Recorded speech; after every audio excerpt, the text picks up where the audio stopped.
You're listening to the Assembly Call IU podcast and postgame show, the place where Indiana fans across the globe hang out online after every IU basketball game. Join us for our live broadcasts on Thursday nights and immediately following every IU game at our website, assemblycall.com. That's assemblycall.com.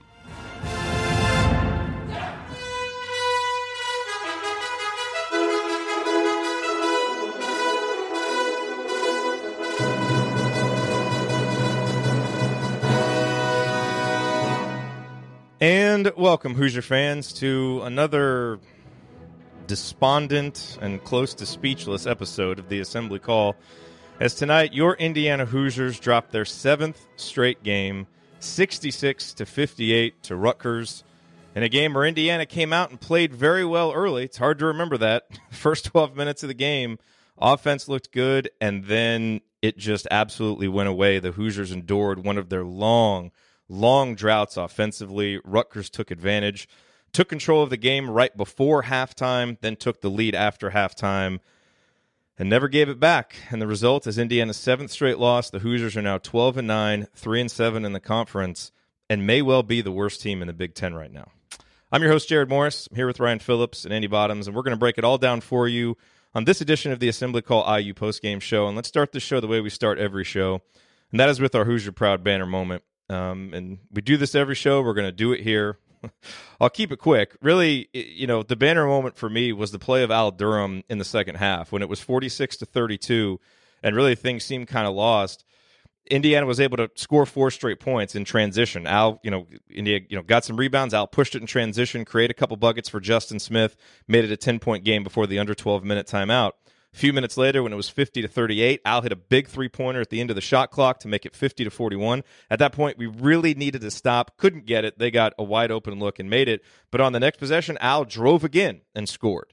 And, it's not like it pulled Indiana that close, but it was when Indiana was really struggling offensively, it was a sign of life. And as this season continues to just crater out of control, you start looking toward the future. And again, Al's kind of been the one guy that has shown some flashes of life. He finished with 11 points, 3 rebounds, and 2 assists. And so that was the banner moment for me, his play right there. But banner moments, obviously, few and far between when you are losing by 8 points at Rutgers in a game that you desperately need to snap a 6-game losing streak. Okay, well, today's Hoosier Proud banner moment brought to you, as always, by our friends at Hoosier Proud and Home Field. At homefieldapparel.com, you will find the comfiest and most unique licensed IU apparel available anywhere.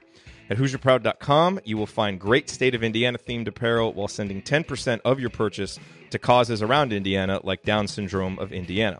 Both brands were started by an IU grad, and all Hoosier Proud and Home Field apparel is designed and printed out of Indianapolis. And with Big Ten basketball in full swing, be sure to check out Home Field's IU Basketball Champions t-shirt featuring IU's 5 championship years, a feat that no other Big Ten school has accomplished. And, of course, the Tri-Blend hoodie with the old IU Bison logo. It's as comfortable as a sweatshirt can be. And in these times of polar vortex, both in terms of Indiana shooting and the weather outside, you need a comfortable Tri-Blend hoodie. Trust me. And, of course, don't forget to use the promo code ASSEMBLY at checkout for 15% off your order on either site. That's promo code ASSEMBLY at HoosierProud.com and HomeFieldApparel.com. All right, well, it is time to move the ball, find the open man, and get some opening thoughts from the rest of our team. And we will start with Andy Bottoms. Andy, your Bottoms line on yet another disappointing Indiana performance. To a certain extent, I feel like you could just replay my comments after the Michigan game, but I'll try to come up with something original. A couple things struck me as you went the game. Was the big run to end the first half and start the second half. IU had gone up by 10 points. Al had a nice drive, went up 29-19. And just to show how fleeting IU's confidence is, almost immediately they give up a layup down the other side. Baker gets a head of steam coming down. Fitzner isn't able to move his feet fast enough to cut off the drive. And you give up 2 points away right away there. Romeo takes a long 2 early in the shot clock, misses the front end of it 1-1, and then IU turns the ball over on 3 of their last 3 possessions of the half. Turn it over on 2 of the first 4 possessions of the second half. 3 of the first 6. Took bad shots, took a lot of threes, and everything just started to go completely downhill. for him at that point, or for the team at that point. And it just shows, even with the break for halftime, it's still just, they couldn't right the ship, and the things just kept going downhill from there. I think that shows just how fleeting they were. And then you got another stretch where you just don't have, nobody really wanted to step up. It didn't seem like, again, to be the, all the comments and listening to other, kind of non-IU people over the last few days, kind of, John Crispin, you guys had on, just somebody to really step up and say, this isn't going to happen. Just didn't happen again. And you see guys, I mean, they're constantly looking at the bench. Nobody's grouping people together on the floor to actually get something done. Although we did see, Justin Smith and Al Durham go back and forth at each other a little bit at one point, which actually spurred a little run from IU. But it was, just to see the continued real lack of leadership, it feels like, both kind of from the bench and from the floor at this point. This team keeps putting itself in difficult positions and then doesn't come out and respond, or comes out and responds so inconsistently that it's not enough to get over the hump. And so you see stretches where IU would score on 6 out of 7 possessions, and then they would go a 13 possession stretch and not score at all. And defensive intensity just came and went over the course of the game. And say what you want about injuries and all those kinds of things, but then you have a second half where you don't really turn to the bench really at all. So it's all a lot of talk from the team and everybody associated with it right now, and you don't see results on the court, and you don't really see anything changing, unfortunately. And at this point, it feels all too similar to other seasons we've done the show, where you get on and you say the same things over and over again, and beating your head against the wall, watching the same mistakes be made over and over. Yep.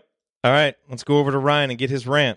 Ryan, what do you have for us tonight? This is just flat out unacceptable from everybody, top down, players, coaches, leaders on the floor, everything. It's just unacceptable. You can't lose to Rutgers in the middle of the Big Ten season. I don't care where you're playing. I don't care if they've won 2 in a row and are looking for 3 in a row.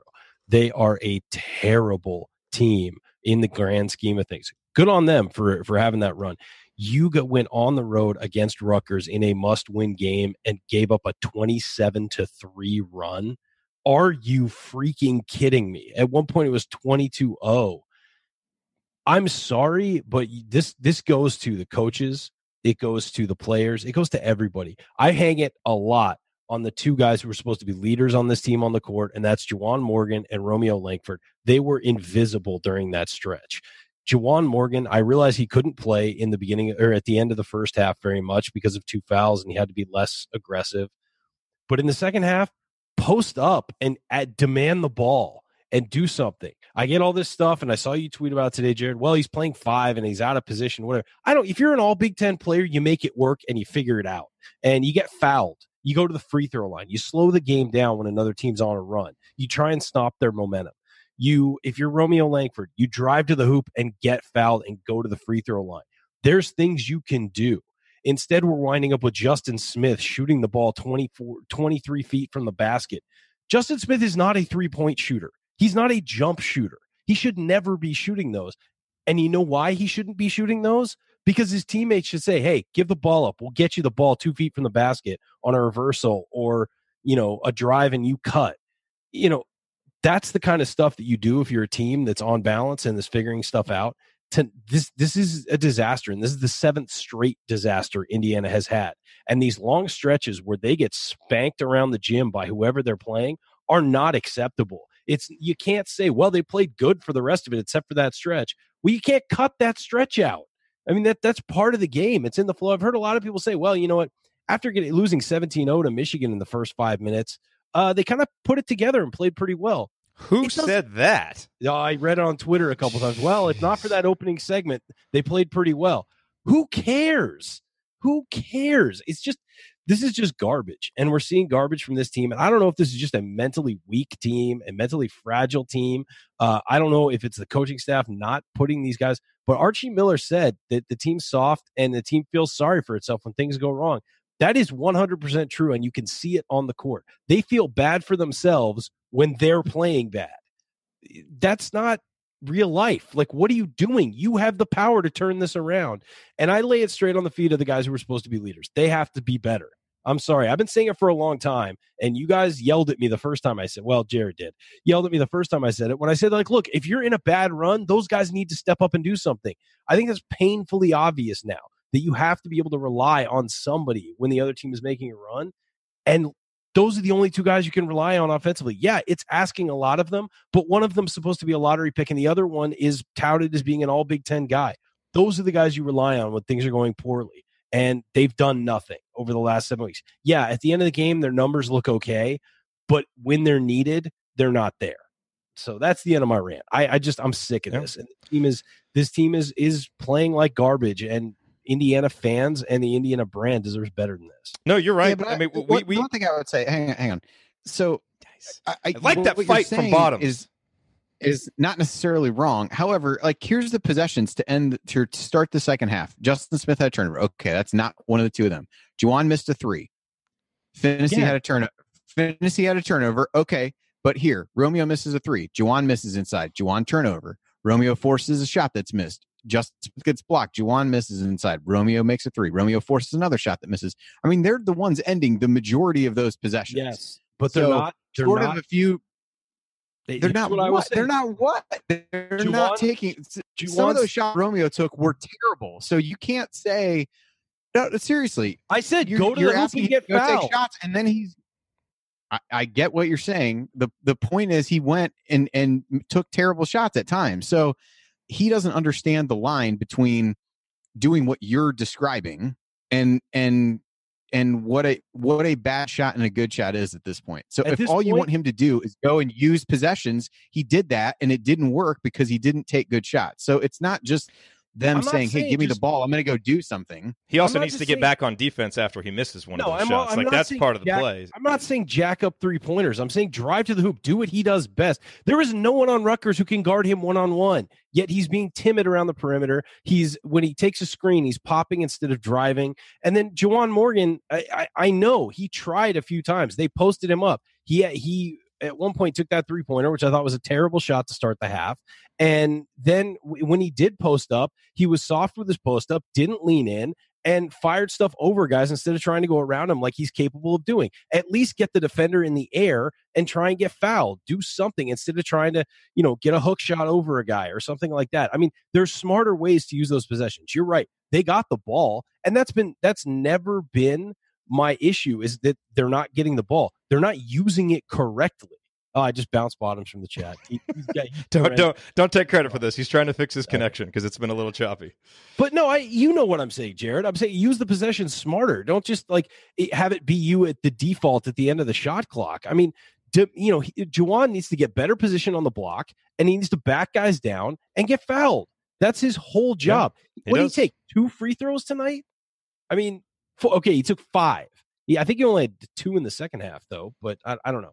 Yeah, I mean, look. You referenced the tweet that I sent about how he's probably getting worn down, banging so much at the 5, and he is. You did not reference the subsequent tweet, which I said that still doesn't absolve him from poor play, and his team needs him to be a better leader. And we came on here last game when his stats looked okay, but his inability to even to defend a ball screen and to assert himself created the big deficit that Indiana had. So some of those numbers that you put up late, they're fine. But you look at it tonight, he has 15 points, 7 rebounds. He only played 29 minutes, so he was a little fresher than normal. And Indiana was actually +2 with him on the court. And I do not say that as a compliment. He had 4 fouls. He took himself out of the game and they were bad fouls. Yes, they were. And he can't do that. So, he in road games, knowing how important he is to this team, he cannot do that. And look, is that quote unquote unfair? I do not think so at all. When you are a senior and you're the leader, that's the responsibility that you step into. It would be a disservice to him to not expect that from him. And when you're a guy like Romeo who is that good and that talented, the same thing, falls on you. And so, I do think that there's some balance there because, as Andy said, they did try to do stuff. The problem is, it wasn't smart stuff, and they didn't kind of settle everybody down and allow other guys to draw confidence on them. They almost kind of made panic plays, and that's not what you need from those guys in those moments. This is a game. Go ahead, Andy.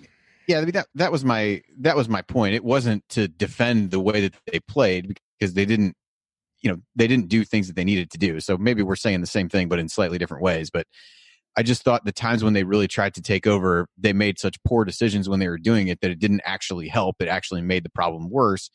Versus early in the game, you saw some actions where other guys got involved. The first four baskets that IU made were four different guys making the shots, and that it got completely away from that, where whether it's lack of trust, and I'm not saying that a lot of these guys have given reasons to trust that they're going to make wide open shots, but it very much turned into those guys had 20 of whatever IU had in the second half, which was not a lot, 20 of 29 maybe, of 28. So you just 20 out of 29, and Al and Justin were the only other two guys to score. You just don't have a lot of options. But that was by no means defending what they did and saying they shouldn't have taken shots. But I just thought some of the decision making, that was really a big thing. That stretch to end the first half and begin the second was all decision making in my eyes. It was taking the wrong shots, turning the ball over, being careless with the ball, and then not getting back on defense. To Jerod's point, just poor decision making and carelessness was pretty much the theme of that stretch, and ultimately has kind of been the theme of this run of late for IU.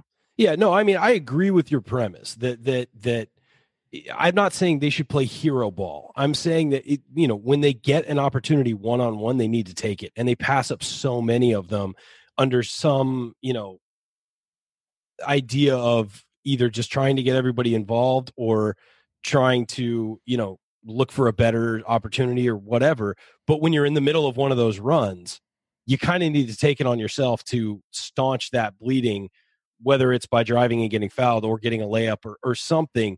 But I agree with you. They did make poor decisions. And I guess that's part of my point too, is you can't be bad. You need to step up in that moment and do something that's going to help the team, as opposed to just continuing all the bad stuff. And I agree. I mean, when the game started and they were getting buckets from other people, that's fantastic. That's great. That's the goal. But in one of those stretches where things are just going all bad, something needs to be different. And I think those guys need to step up and do something about it. Yep. All right, coming up as we continue our breakdown of Indiana's 66-58 loss to Rutgers, I will point out tonight's meaningful moment you might have missed, and then we will go inside the numbers to highlight the most important and depressing statistical notes from this game. You are listening to the Assembly Call. Stick with us.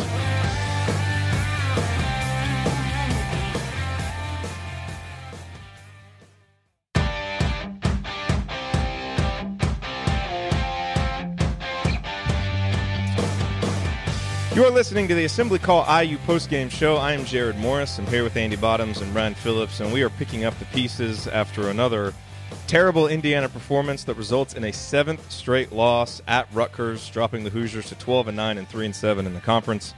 It's time now for tonight's meaningful moment that you might have missed, and one that just kind of goes along with the conversation that we were having there in the first segment about Romeo and Juwan. 5.5 minutes to go. Indiana gets it to 54-47.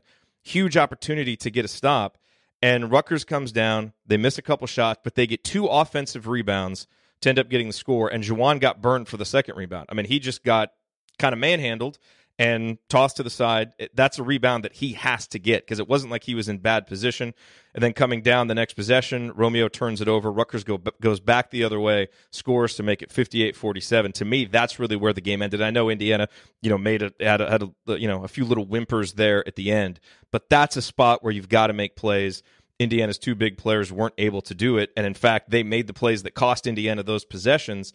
And the other one that I want to go back to, Andy, and I think you might have mentioned this before, but Indiana really started off the game well. A lot of energy, a lot of activity. They built a nice little lead, and they were still up 29-23 with 2.5 minutes to go.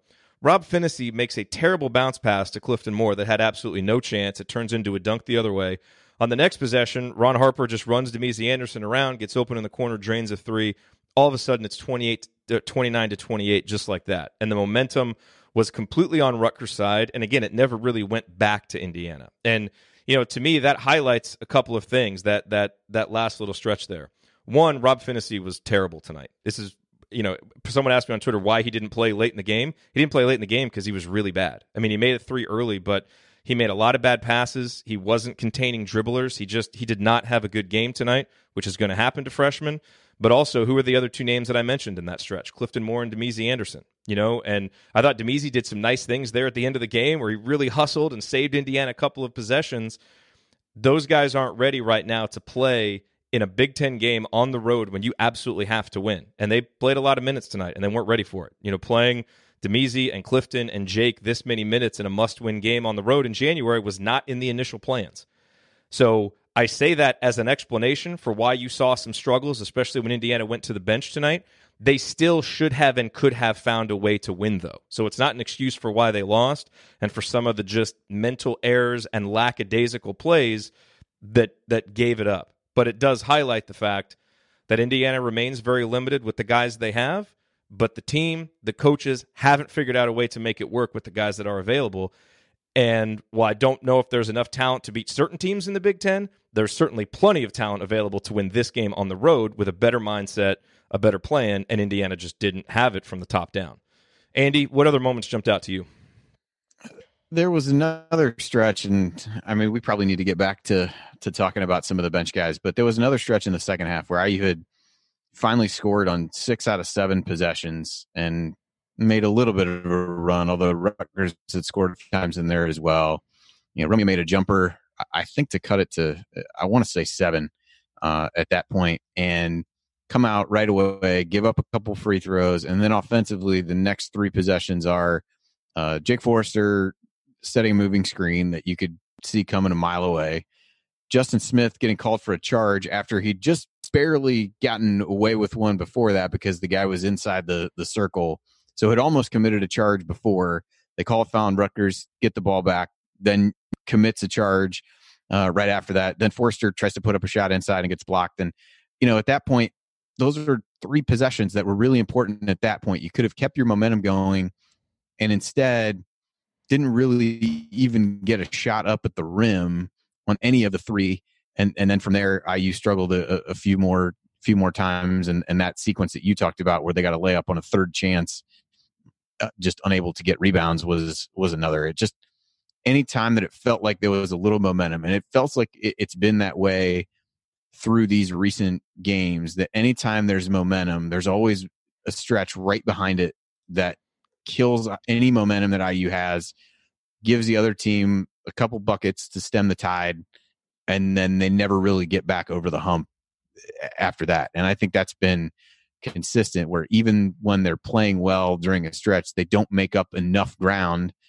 The fact of that is that you've got ground to make up because you've fallen behind so many times. But I thought those were big. But to your point about some of the other guys to come in and play, it's again, there was really no choice tonight with McRoberts limited and surprisingly played.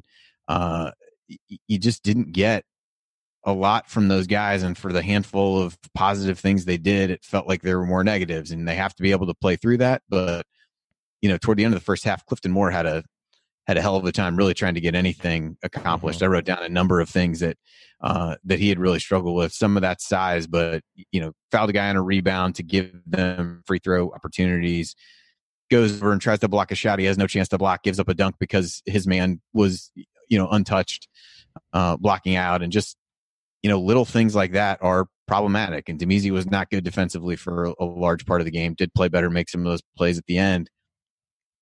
It just, there's no place else to turn for these guys, and nobody really seems to be able to turn things around. And with Phinisee, he kind of went down in a number of guys got tangled up early.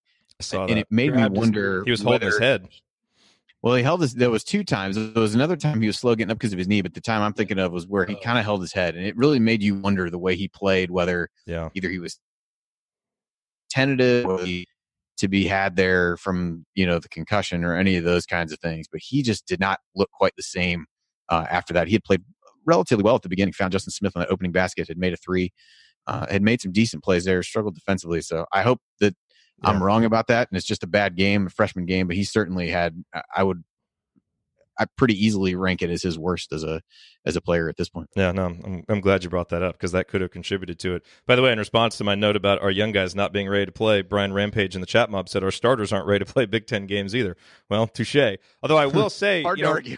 Well, here's the thing about tonight is they were ready to play tonight. From the first guys on down. You saw the bench getting into it, like you saw some enthusiasm that you hadn't seen. The problem, Ryan, is this team can no longer take a punch. They can't. Like earlier in the season, they could, and things would get bad, and they would fight back. I don't know that I have ever seen a team change, like the character of a team change more in one season from before Christmas break to after Christmas break. I mean, before Christmas break, this team would battle through, outside of the Duke game, this team battled through adversity. They came back. They were down. They made plays. They fought. They were dog fighters. Yeah, and now, I mean, ever since they came back from Christmas break, like I don't know if guys didn't get what they wanted for Christmas. Like I don't know what it is. What the change was? If you know, please tell me. I'm saying I don't know how to fix it now, but it all started to go sideways when Phinisee went out with his concussion. They had a rhythm group. They were all playing better together. Devontae Green coming off the bench was a solid move. Phinisee was a guy you could rely on. And then he missed a couple weeks, and it threw the whole rotation off. It threw everything off. It threw the depth off. I'm not saying that's the one reason. But it certainly started it, and that could make some sense because it's been a confidence spiral, and it's like they can't get it back. Well, now it's a confidence and rhythm spiral, and it's affecting everything. Well, now it's snowballed, and you don't know if that has anything to do with it now. But at that point, they were a confident bunch who was playing real well. I mean, look at the way they handled the Butler game. I mean, that was going sideways. They came back, hit that big three at the end, and they was just kind of like, all right, we are in. And they went out, they beat Illinois, but they didn't play particularly well. They were it was 27 days ago. They were 12-2 with 3-0 in the Big Ten, and they've lost 7 straight since. I don't know what the answer is, and obviously the coaches don't know, or they do something. But you're right. This team can't take a punch, and it's soft right now. It's mentally soft. Forget physically soft. I mean, you look at Rutgers, and quite frankly, Rutgers looked bigger and stronger tonight. Well, a lot of that is because they have some veteran guys who are bigger and stronger, and IU is a very young team, still needs to develop their bodies and get tougher and all that stuff. But at the same time, you got to be mentally tough. And they just aren't. They aren't. Nobody on that team is mentally tough right now. I think Al Durham might show some mental toughness, but he makes some mistakes too. I thought Al was the best player for IU tonight. He only scored 11. Romeo had 20. Morgan had 15. But I thought Al was the best player for Indiana tonight, easily. I didn't think it was particularly close. And he was aggressive on both ends. He was fighting. He was battling, but nobody else joined him in that fight. And that was a problem. And I'm going to go back and talk about these bench guys because I feel like we have to. And you mentioned that. Damezi Anderson, I'm as hard on him as anybody. I think that he's never ready to accept a pass. He is very flat-footed defensively. He's never ready to take a shot. All those things we've talked about before. I'll give him credit for battling tonight, particularly in the second half. He's not quick. He's getting beaten by his guy defensively and all that. That dude fought for rebounds. He was willing to get down and dirty and rip the ball from guys and get in there. So I give Damezi credit tonight. He's not good in space, but he's good in a scrum on defense. And he was willing to throw punches, basically, in those scrums and fight. And you know what? That's something that a lot of guys... Someone showed a little bit of it. Yeah, nobody else has shown any fight. Now, look, I've been on the record since the offseason that I thought Damezi needed a redshirt because I thought his transition to college basketball would be a steep and painful one, and it has been. And the only reason he didn't redshirt is because of injuries, and they needed him. But he's a guy who, look, he went out tonight. He missed the 2 shots he took badly. He was a couple times, he caught the ball, and he caught it with his hands like this towards his body because he wasn't ready to catch the ball, which, again, inexcusable when you're a shooter to not be ready to catch the ball 100% of the time. But he fought and battled late. And that last possession where they missed 3 wide open threes was solely because Damezi Anderson worked his butt off and got 2 offensive rebounds, or at least battled for 2 offensive rebounds. So I'll give him credit for that. Clifton Moore, he just needs to play more. He just doesn't look comfortable on the court because I don't care how many times you run it in practice, you do not, unless you get run in a game, you're not, there's nothing there for you to do. Yeah, he makes a lot of mistakes defensively, but you know what? If this season's going this way, throw him out there more. Jake Forrester just made stupid fouls tonight. That was it. He made stupid fouls. That moving screen, as Andy said, as soon as he walked over to set it, I was like, oh, God. And it looked like it was going to be an illegal screen the whole time. Evan Fitzner had 2 wide open threes that he missed by a mile. And then he wouldn't even shoot. Then he got skittish and threw it to Damezi and who didn't want it either. They went from having 2 guys open to none because the pass was so bad from Fitzner. To use a San Diego reference, he missed that from La Jolla to La Mesa. Good reference that everyone in this audience will get. Well, he's a San Diego guy, right? But no, he just needs to. I wrote it on Twitter. If there are any young ladies who are on Indiana's campus right now, and you're out at the bars and you see Evan Fitzner, go up to him and tell him how handsome he is. Tell him how wonderful he is. Just lay it on really thick. The guy needs a shot of confidence. I don't care what it takes, ladies. Help the team out. You will be helping the team out. But he just needs. I would like to say that Jerod and I do not sign off. I didn't say do anything bad. Go up and tell the guy he's nice looking. Ryan asks us to do that for him when he's struggling with confidence, and we refuse. Yeah. When have I ever struggled with confidence? Come on, man. Whether I should be confident or not is the question. I'm always confident. But no, Fitzner just needs confidence. He's a shooter with absolutely no confidence, which is the worst recipe in college basketball. Is a guy whose sole job is to shoot the ball and has no confidence. It's funny because as you say this, I sent out a tweet in the middle of the game. I was like, Fitzner can't buy a shot, but he's really hustling on defense. He sprinted back in transition. And I got rightfully pilloried for that tweet because it was a lame observation. Someone even said, if we're just at the point where we're going to, compliment somebody for sprinting down. But it was almost like I was tweeting it to him. I was trying to find something to give him confidence. So the 8,000 responses to that, I get it. And it was a lame tweet. I fully understand. But yeah, he didn't play much, if at all, in the second half, and he really can't because if he's not going to make threes and be confident in those situations, he's just not bringing enough, otherwise to the floor. So we're 14 minutes in. We haven't hit stats yet, Andy. Are there any stats that I feel like this is the kind of show where no one really cares about stats because this game was not about stats. I think you've said that for 3 games in a row, but I'm not even saying you're wrong. But maybe we just need to remove the segment until we win, and there's some good stats to talk about. I mean, a couple things. One, IU got hammered on the glass again. And I don't know that that's surprising given the size that Rutgers has, but that continues to be a problem. 3-point shooting, 6 of 23 for the game, and that was after they hit 3 of their first 6, I believe. So 3 of 17 the rest of the way. And some of those shots at the end, the possession that Ryan talked about, were just wide open shots. They missed a lot of wide open shots tonight. Also, I tweeted this out. This speaks volumes to what happened to the offense. IU had assists on 6 of their first 8 made field goals. They had 1 assist the rest of the game. Good Lord. On the last 13 makes, they had 1 assist that came in the second half. And I think that speaks to some of the ball movement and guys standing around and why some of those shots, to go back to our initial discussion, were not necessarily good or were not reflective of how the offense was playing when it was actually playing better in the first half. 11 turnovers, not a terrible number, though compared to 7 assists, it certainly is. 10 of 13 from the line, didn't get to the line enough to be able to really be effective, but shot the ball 35% from the floor for the game, 28% or 29% in the second half. Just at some point, it almost doesn't matter what Rutgers did. And there were times when IU's defense was really poor, but I'm pretty sure that Rutgers still ended up with less than a point per possession over the course of the game, which for a team that struggles offensively is not good necessarily. It looks like right at 1. They're right at 1. So there were defensive breakdowns, to be sure, but to me, it circles back to this team just cannot score. Bench points was 19-2, I think, which is not particularly shocking given who IU had coming off the bench at that point. But, just it feels like more of the same. Rutgers beat IU in fast break points. That was one of the keys that was discussed around how you get out in transition and be able to score.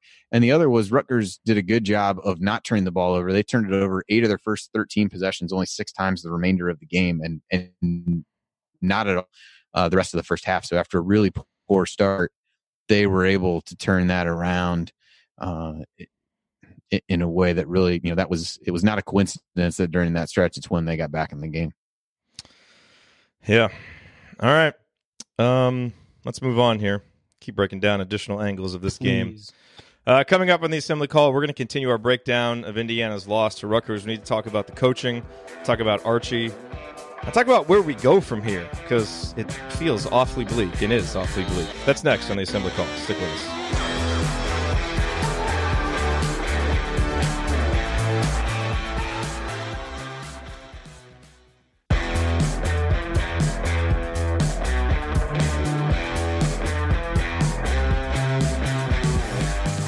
You're listening to the Assembly Call IU postgame show. Catch us live immediately following every IU basketball game, plus every Thursday night at our website, assemblycall.com. You guys, there's a radio show tomorrow night. We get to keep talking about this. Can't we just run this back? Thumbs up. Who the hell would want to listen to this again?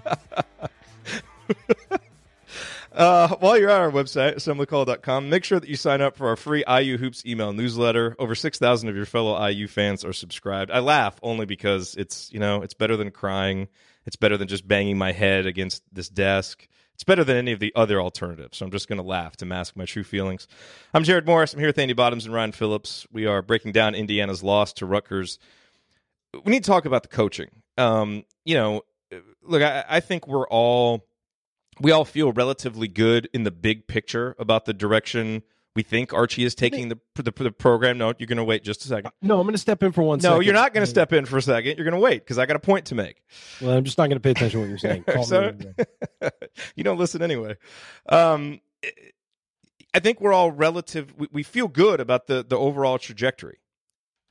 But as each of these games start to stack up, even with all of the explanations that you can give with the injuries and with all the extenuating circumstances that have happened this season, it does grow more and more concerning that Archie and the coaching staff can't figure out something to stop the bleeding. And it's not that it's all on them. Obviously, the players have a huge responsibility in this, and maybe the individuals on this team are just so broken, there's literally nothing any coach could do. But, there was something, Ryan, in the second half that bothered me. And this may be totally silly. And please, feel free to say that this is the dumbest thing to have an observation about, because it might be. So I'm just prefacing it. I'm prefacing it by saying that. At least you got Ryan to start listening to you again. Yeah, I was trying to get his attention. But at about the 4-minute mark, when Indiana's still kind of desperately trying to fight back, and it's a team that has struggled with just enthusiasm and fight, Archie's just sitting on the bench. He's just sitting. And there was something about it that bothered me. And again, it may be the dumbest thing ever to observe, because Steve Peichel was also sitting, I noticed, at the same time. And sometimes coaches do that. But the way it felt to me, and again, maybe it was just the moment, is, he doesn't know what to do, kind of exasperated, so he's just going to sit and watch it. And I just didn't like that. And I just say that as it's a manifestation of, earlier in the season, you felt so good about how this team would execute and kind of the game plan and the leadership that they were getting from the bench.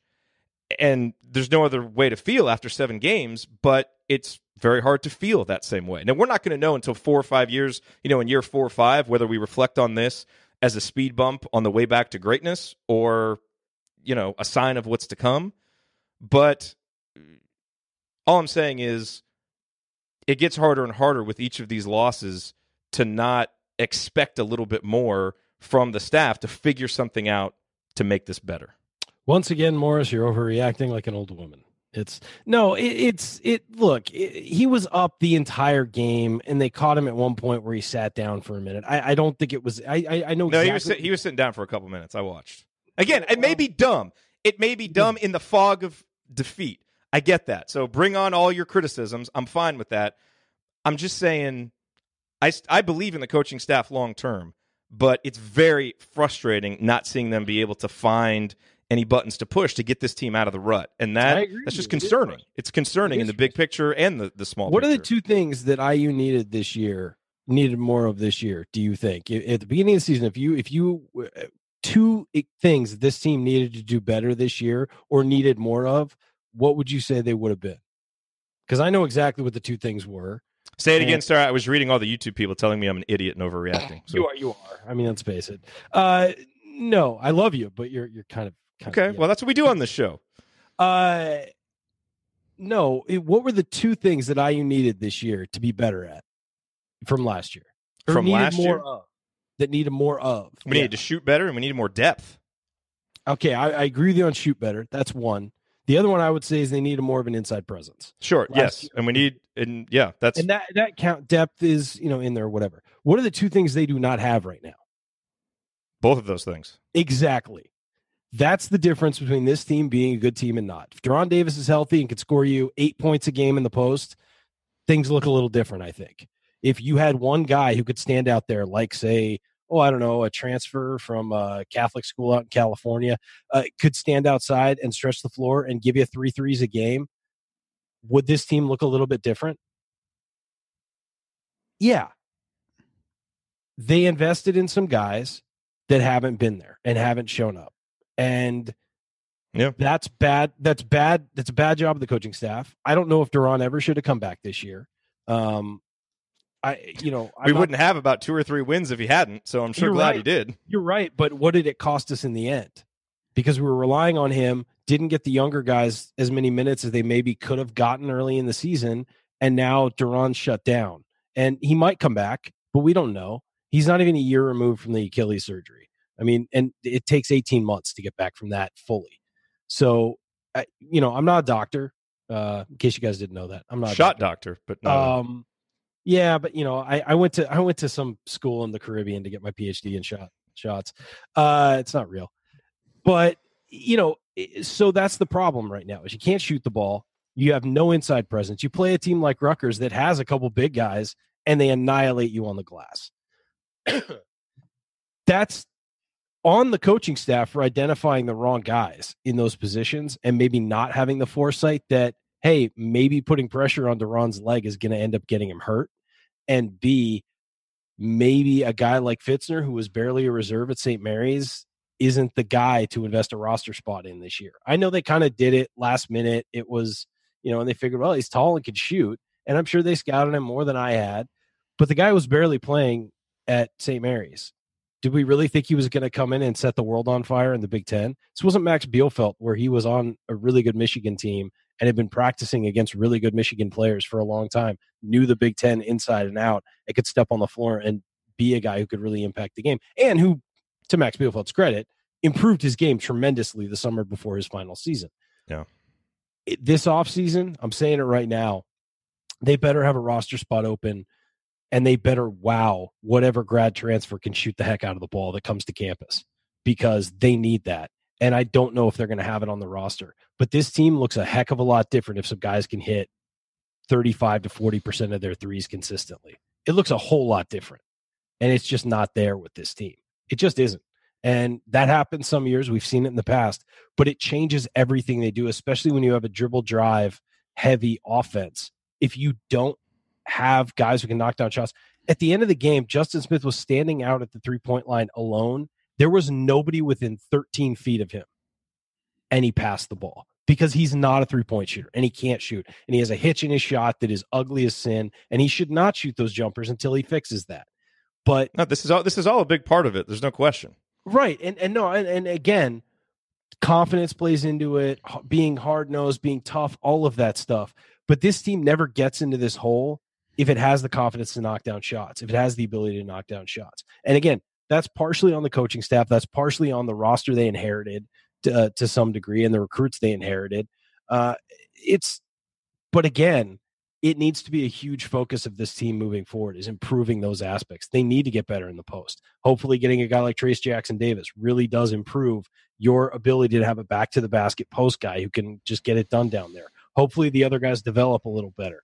Hopefully one of your key, perimeter defenders and a guy like Zach McRoberts actually is willing to shoot the ball.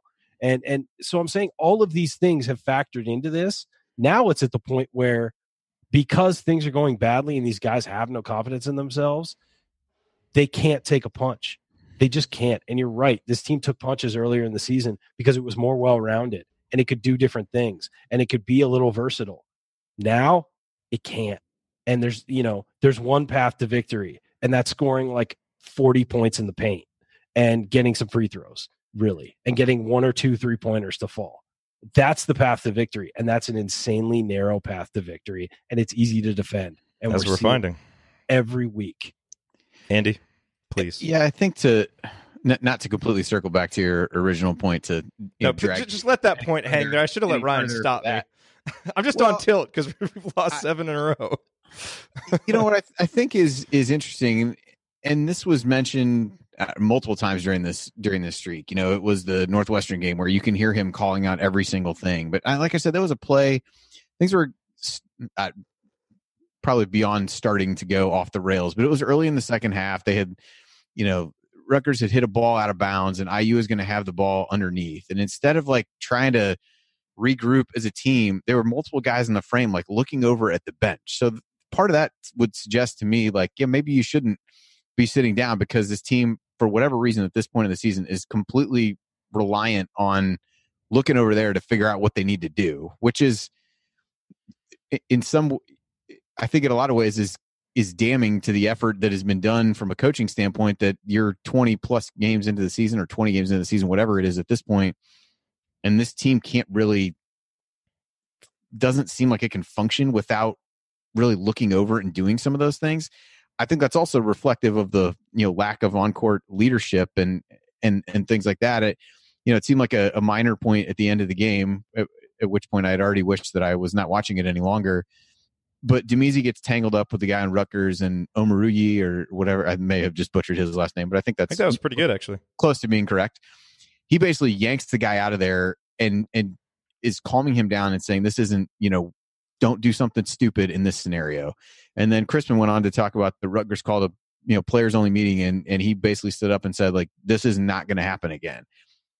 Not to belabor what I said after the Michigan game, nobody on IU at this point is willing to do that, and has been willing to do that, or they feel like they can't do that because maybe they're underclassmen or whatever the case may be. But there is not one person on the team that anybody feels concerned to disappoint. And this goes back to feeling that. Well, with no depth, it's not like the bench. With no depth, it's not like the bench can be used as a weapon. Against. I mean, I hear that argument, but at some point it can be. Well, yeah. I mean, how many times? At some point, you have to sacrifice the battle to win the war. I agree. Yeah, how many times have we heard we need to play more of these guys, and then they play a little bit, and I was calling out a lot of things that Clifton Moore did wrong, but I'm also not sure he played in the second half. And at some point, do you say, you know what, Juwan Morgan is not able to bang with as big a guys as Rutgers has. Maybe he should play the 4, and Justin Smith should sit down and play Forrester or Clifton Moore at the 5. That's the part where I say you got to do something different. I get all the injuries. I get the things that you wish that you had, but you know what? We don't have those things right now. It's clear that those things aren't there. So figure out something to make incremental progress, because it isn't like last year's team had any better in those scenarios, but that team fought. And maybe that gives a heck of a lot of credit to what Freddie McSwain was able to get out of his abilities. But it's not like you lost a big guy. Freddie McSwain was 6'5", maybe 6'6", trying to, play center for that team. And they didn't have guys that could shoot. But the level of fight that team showed, to me, is far different than what has been seen from this group.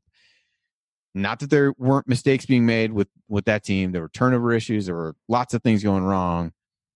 And I'm not saying this team has quit. I don't necessarily believe that they have. But the level of fight with a similarly flawed roster, probably, I don't know. It's hard to say. They haven't quit because they came out and played okay, but they've quit getting up off the mat once they get knocked down. No, honestly, I agree with everything Andy's saying. I do. Yeah. I think that you're right. I mean, the coaching staff has to come up with something. They've been put in this situation. Some of it they're doing, some of it not, some of it bad luck. But you need to be able to roll with the punches and figure something out, whether it is starting Clifton Moore at the 5 or Jake Forrester or whoever, and moving Juwan off the block and, doing something different. I totally get that. And I think that I agree. And something has to change. You've done the same thing for 7 straight games, and it definitely is not working. You're going to get Michigan State this week. Let's face it. That might be number 8. Don't make tonight worse. I mean, might be number 8.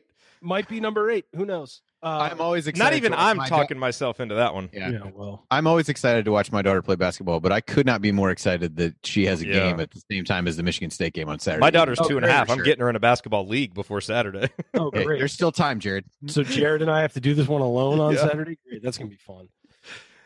I couldn't talk myself. I was not confident about tonight's game. That's that's where we are. Now, part of that is because Rutgers has been playing better. I mean, I think they're a better Rutgers team than normal. But the other part is that the way that this game unfolded, sadly, is kind of how I thought it was going to unfold. I didn't necessarily think we'd play quite as good at the beginning of the game as we did, and that got my hopes up, and I was encouraged. But once they punched back, we didn't have a counterpunch. We didn't have a way to fight back, and that's the most disheartening and dispiriting thing about this entire streak is just how often Indiana has gotten knocked to the mat and not been willing or able to get back up. Whichever one it is, doesn't make it any less depressing. You guys have any final thoughts before we move on to the final segment of the show? Lord, no. Okay. No. Okay. All right, well, let's move on. It's one of those nights, Jerod. It is. Yeah. It's really what is there to say that hasn't been said already? And to go through players at this point, I mean, I think we've hit on most of them anyway, but to really delve any deeper into much of that feels unnecessary. It's the same story. There's a lack of toughness that we've talked about, and like I said in the opening, it felt like it took one layup from Rutgers to seize the momentum back that IU had from being up 10 points and playing fairly well for the better part of the first half. And it just felt like one layup was all it took to start pushing things off the cliff. And the next thing you know, it's a 22-0 run against Rutgers, for God's sake. Yeah, that says it all right there. All right, coming up in our final segment, we hand out our game ball, hit any other storylines we haven't hit, and then in last call, we'll deliver our final thoughts on Indiana's loss to Rutgers, and I'll discuss why I was also bothered when Archie was standing up, because I was just bothered by everything tonight. It was that kind of night. Stick with us.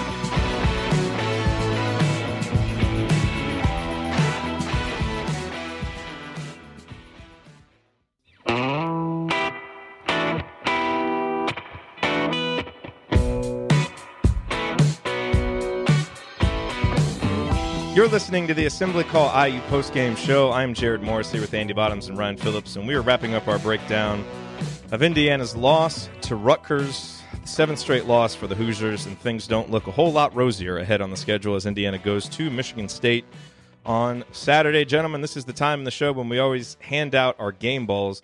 I have a pretty good idea where all three of us are going to go with our game balls. And I guess I just want to preface this by saying that when you just look at the box score, and you look at Romeo's numbers, 20 points, 6 rebounds, 2 blocks, 3 steals. I mean, he was really active defensively early. Juwan Morgan, 15.7 boards, 2 blocks. Like, the numbers are okay.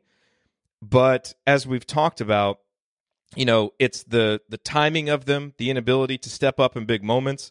The fact that Romeo had to take 20 shots to get his 20 points, and his defense really deteriorated as the night went on, and he really seemed to allow a missed shot or a no call to affect his attitude. And look, this guy is a freshman who is being counted on for a lot on the road, so I do want to be fair to him. Like, freshmen are going to struggle with the emotional part of the game, so that needs to be taken into account. But still, a lot's expected of him, and I think rightfully so, and he needed to be better tonight, as did Juwan Morgan. So I'm fairly certain none of us are going to give our game balls to those guys, and I just want to make it clear why, and maybe we don't, because I think everybody will probably agrees with us, but that's why, despite the numbers, those are guys who get held to a higher standard than just the numbers. And tonight, the numbers weren't suggestive of the impact that they needed to have on the game.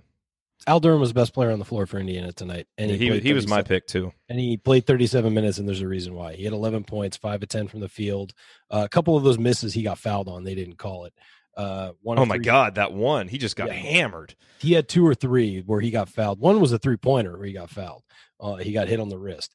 But 3 rebounds, 2 assists, but he was in it all night. He was locked in all night, playing hard, trying to even, a couple times he drove the ball when there wasn't really anything there, just to make something happen because nothing else was going on. He's a guy who is growing in confidence. He's a really good player. I love that he's willing to shoot a mid-range jumper when the 3 isn't there, and he knocked one down tonight.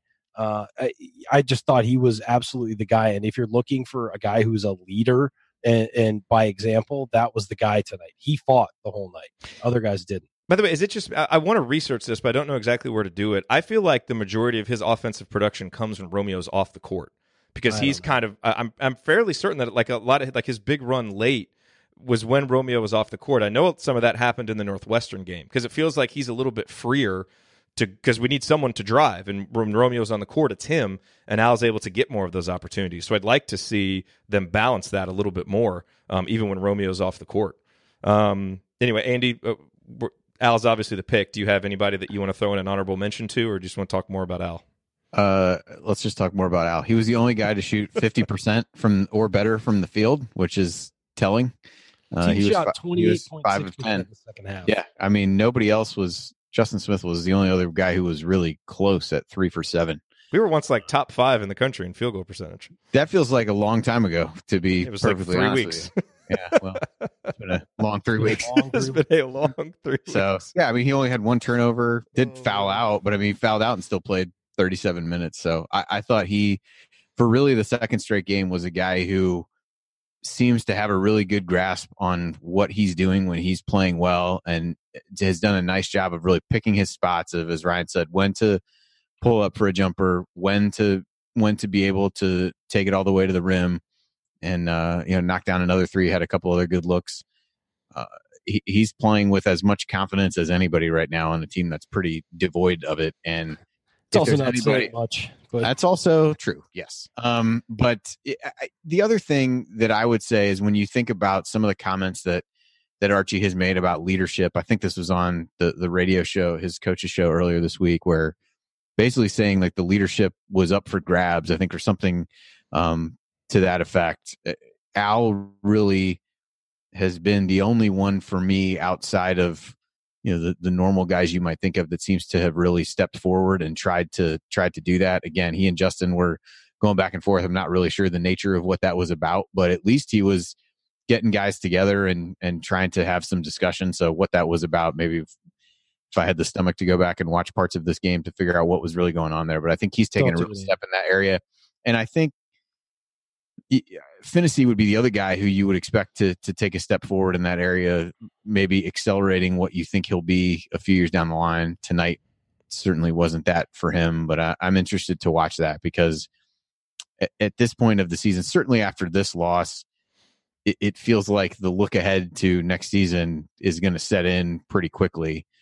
And so you want to start to see of guys who are going to be around, who's really going to be the leaders of that team, because it's pretty much since Yogi was gone that leadership void has been really apparent with the program from a player standpoint. And that's concerning on a variety of levels. So you feel like you want to start to see who's going to fill that void. And through the last couple games, at least, Al would be 100% the one who's really stepped up to try to do that, in my estimation. Yeah, I got to say something about Al and Justin.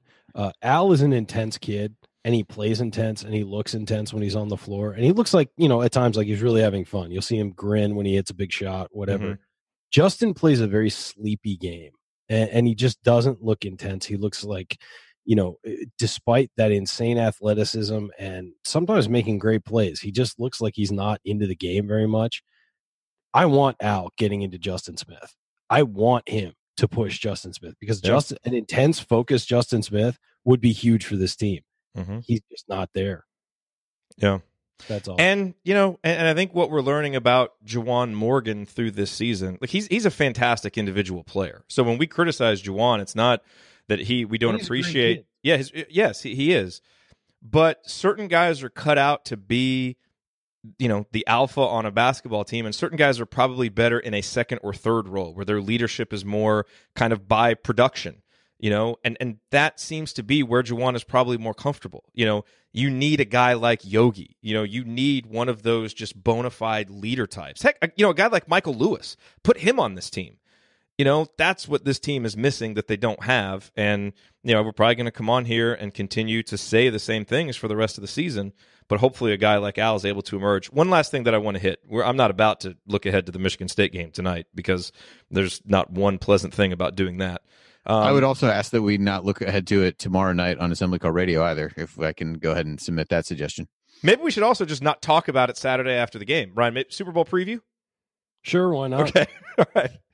The IU Michigan State Super Bowl preview coming Saturday afternoon, Saturday evening on the radio show tomorrow night too. Why not?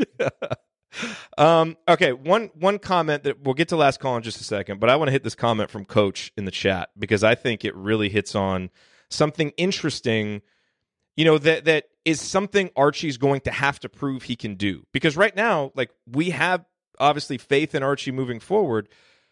but it's faith in him showing his ability to do something he hasn't done yet. What Coach said is coaching talent is not easy, and Archie is struggling with this. His Dayton team's always had a chip on their shoulder. Hope he figures it out. And that is true. Like the system that we're seeing Archie play, as you said, Ryan, it's got kind of a especially with this personnel, there's a very thin margin for error. And it requires guys playing hard for 40 minutes and fighting and getting every 50-50 loose ball and getting rebounds against guys that are taller than them and taking a punch and coming back and taking a punch and coming back because you're probably going to have some offensive lulls. And that's not happening with this team. Now, part of that, maybe part of that is talent. Maybe part of it is they aren't guys he recruited. Maybe part of it is just guys are losing confidence for reasons outside of his control, and he can't get it back because, he can't force them to have confidence. So there may be lots of reasons there, but it is a good point from Brian that is something he's going to have to prove that we haven't seen, and we can all have as much faith in it as we want to and confidence in it as we want to, but that is ultimately going to determine his success at Indiana, because the recruiting has obviously been very good so far. But he's also going to have to prove that a higher level of recruit, he can get them to play the way he wants them to play, or, he's going to have to alter his system or something. But that is an interesting point from Coach that I thought was worth kicking around just a little bit. Andy, feel free to kick first, because Ryan didn't immediately jump in. That's just stunning. He's probably waiting until I start talking, and then he's going to jump right in over me. All right, so... Go, Andy. I knew it. I do think the chemistry that the three of you have. Sorry. I do think it's been a challenge, and it's one of those things where I feel like people have brought that up a little bit and kind of talked about, especially lately, how this team has played at times when Romeo isn't on the floor or when Romeo's been struggling as he has been. There's a certain component of that is. What did you expect a guy to do? Not recruit the best player to come out of the state in years. You can't expect that. He has to be a guy that you want. But I do think it's an uncomfortable position, or at least an unfamiliar position, maybe a better way to put it for him, to figure out how to use and coach a guy the likes of which he was not going to get to come to Dayton. Doesn't mean he didn't have good players, but certainly not to that level, and really trying to figure out how best to use him, how best to have other guys play off of him. Last season was, even though we would say Juwan was a terrific player and had a terrific season, he didn't even last year fit that superstar type billing. And Archie, I think, found ways to have guys play off of him. It was a limited offensive team, but you had one focal point that really everything tried to run through, and whatever you could get offensively was going to come off of him.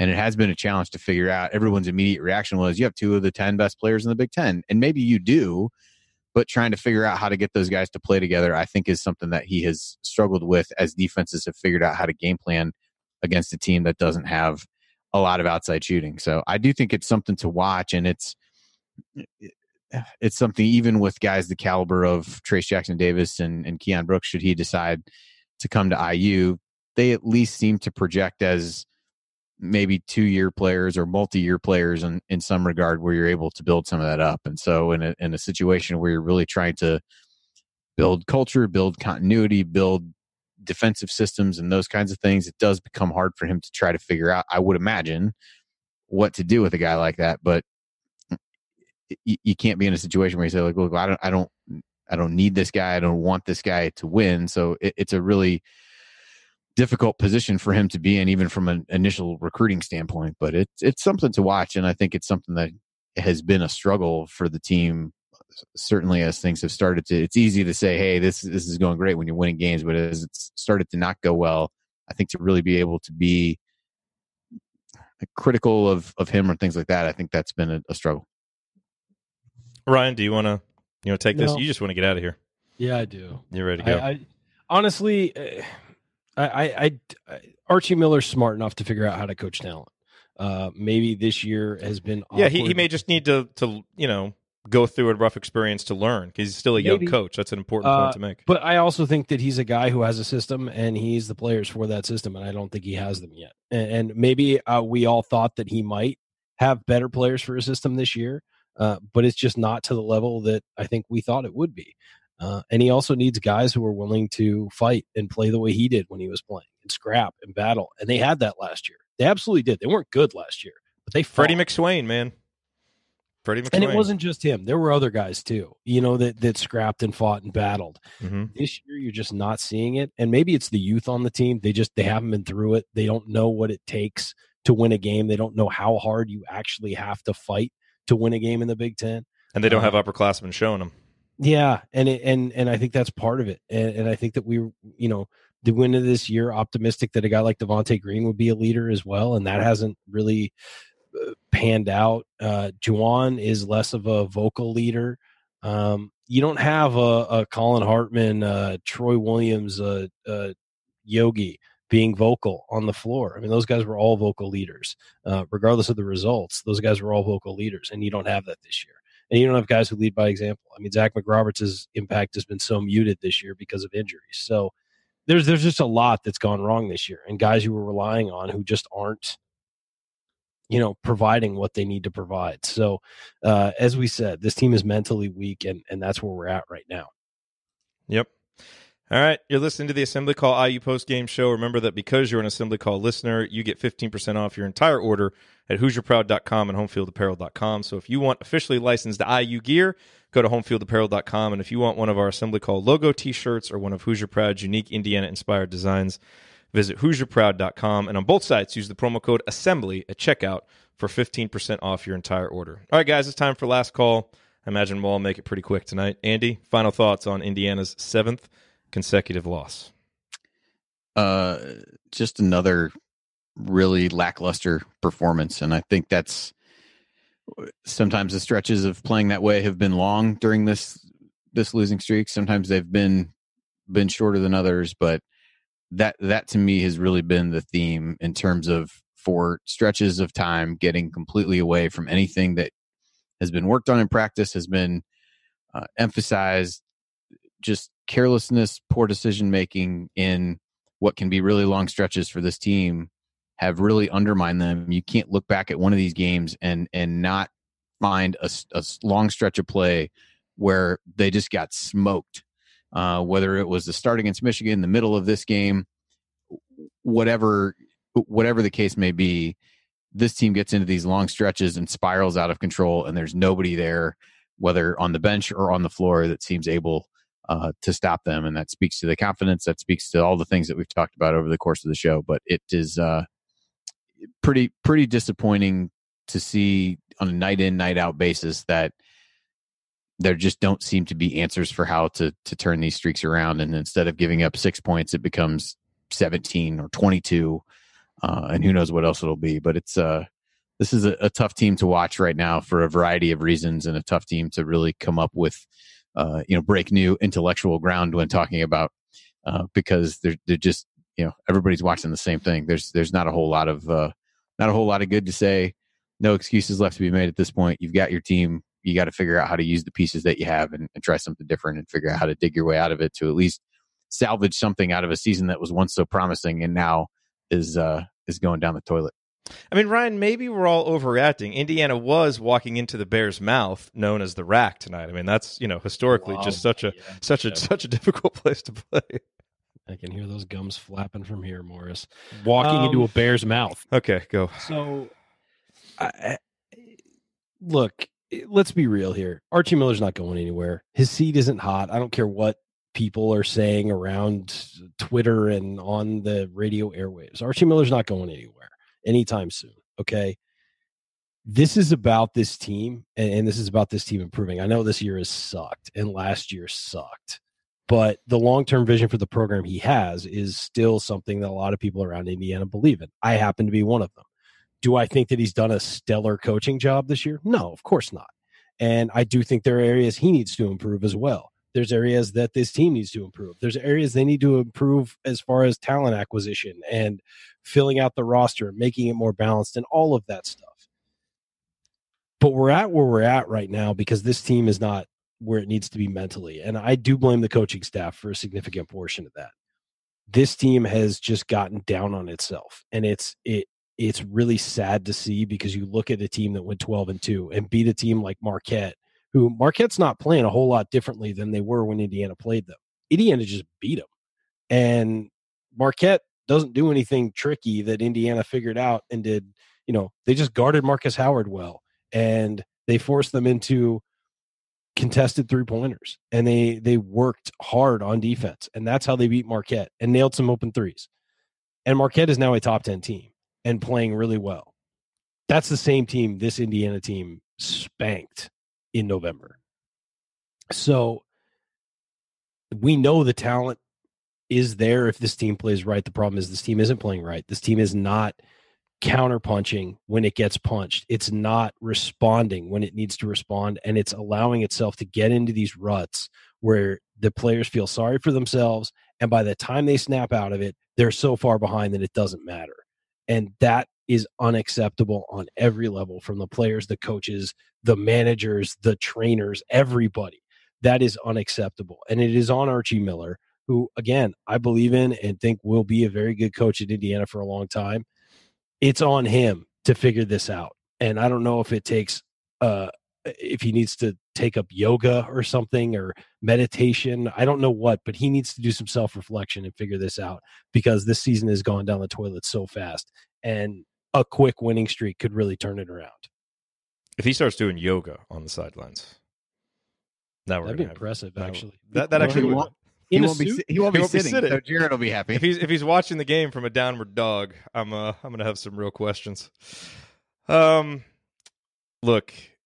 7 straight losses for Indiana. It doesn't look to get any better quickly as Indiana faces Michigan State, and then you come home for games against Iowa and Ohio State. As we've said, there are wins still on the schedule, but boy, it's hard to see it right now. It's really going to take some improvement from this team, and so it doesn't do a whole lot of good to look ahead right now. The only, I guess, thing that gives me some teeny tiny small modicum of comfort is, thinking to the future. And look, we know Archie's going to be here 4 years, 5 years at a minimum, and I think that's fair to give him this, the opportunity to do that. Absolutely, even as bad as inexplicably bad as these 7 games have been. And so the only thing that I take the smallest bit of solace in is the hope that 4 or 5 years from now we look back on this time as something that the program really learned from. And I don't know what exactly those lessons will be. That it helped Archie to identify a leader that will carry us through the next few years. That he learned something about how to help instill toughness in a team that didn't have it. That he figures something out offensively I don't know what it will be. But that's the only hope that I can draw right now, because the alternative is just sitting wallowing in 7 straight defeats that have taken a once promising season and just shoved it absolutely down the toilet. And that's now 2 out of the last 3 seasons that's happened, where Indiana has started really well and just faded in a bewildering way down the stretch. 2 different coaches, almost completely different sets of personnel. And it's obviously been hard for all of us to watch. And if tonight is any indication, it will continue to be hard to watch as we march through this season. But the Hoosiers still have 10 games left. They still have opportunities to, if not totally get things turned around, at least finish the season with some pride and making better showings of themselves than what they have, and for young guys to step up. Because, Andy, as you said, that's what people will start looking to as we move forward. So there aren't really any other words of hope or optimism or anything like that I can offer you on a night like tonight, and I don't really think that you want to hear them. I mean, this is a game where a night where everybody associated with Indiana basketball probably should be feeling this loss and wallowing in it a little bit, and, I suppose fantasizing forward toward better days, but those days feel far away on a night when you lose at Rutgers, drop your 7th in a row, and answers certainly for this season seem fleeting if they're there at all. All right, that'll do it for us on this edition of the Assembly Call IU Postgame Show. If you want to see us do the show live and be part of the live chat, make sure that you subscribe to our YouTube channel, youtube.com/assemblycall. You can also subscribe to our podcast by searching for Assembly Call wherever you listen to podcasts. And don't forget to go to assemblycall.com or text IU to 66866 to join our free email newsletter. Thank you for listening tonight. We'll be back tomorrow night for Assembly Call Radio, and then Saturday, no matter what happens, that IU-Michigan State game, we'll be here to break it all down for you. Hopefully the Hoosiers play better there than they did tonight. Until then, keep your elbows in and your eyes on the rim, and go Hoosiers. Thank everybody for coming out. All right, I got to get out of here, folks. Thank you. thank you for being here and for listening to this episode of the Assembly Call. We appreciate it. And we really do rely on the support of audience members like you to keep our show going and to keep growing. And so we have set up a page on our website at assemblycall.com/support that lists 5 ways that you can support the Assembly Call. And we encourage you to choose whichever method is the easiest and most convenient for you. One of the methods is donating, and so many of you have donated, and we appreciate it so much. On that page, you can choose a monthly recurring donation or an annual recurring donation or just a one-time donation, whatever works for you. And if you don't want to donate, another way to support the show is you can use our affiliate URLs, iutickets.shop or iustore.shop when you're going to shop for tickets or gear, and we will get paid a small commission when you use those links. But however you support the show, we appreciate it. Thank you.